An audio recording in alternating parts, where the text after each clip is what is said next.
in Damascus, forming that crescent, that land bridge of Iranian supplies going right into Israel's backyard. So the Israelis at the end of the Iraq war were like, no, this is not going to work at all. We have to break this up. We have to go to war in Syria. We have to take down Assad. Arab Spring happened. There was some energy from the people. I think it was somewhat organic.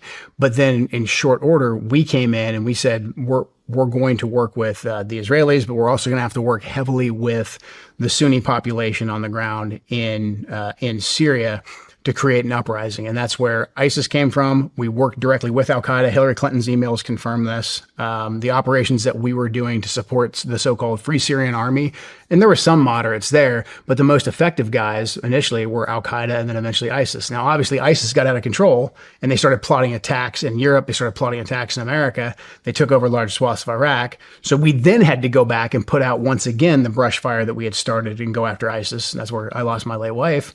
But Israel was the driving factor in that. We took down Saddam, who was a strong man against Israel. We then had to go in and take out Assad, who was a strong man against Israel as well. And now this is the third phase. We're going now into Iran to take out that strong government for Israel. Who did we put in charge of Syria? Oh, we handed that whole, well, again, we screwed the whole thing up so much we handed it to a leader of fucking al-Qaeda. Yep. He was in ISIS initially. He was in al-Qaeda initially in Iraq, fighting against us. We had him in jail, joined ISIS, broke off from ISIS, hand-selected by bin Laden's right-hand man, Ayman Zawahiri, to lead Nusra. And then they rebranded. And this is the number one way to fool Americans as a jihadist is just put on a suit and get a good PR company. And then apparently we'll just believe whatever you say. There's videos of this guy holding people's heads that he cut off. Yeah, he's the thug. He's shaking he's a brutal President terrorist. Trump's hand. Yeah, horrible advice. Yep. And so what the fuck are we doing? Exactly. What are we doing?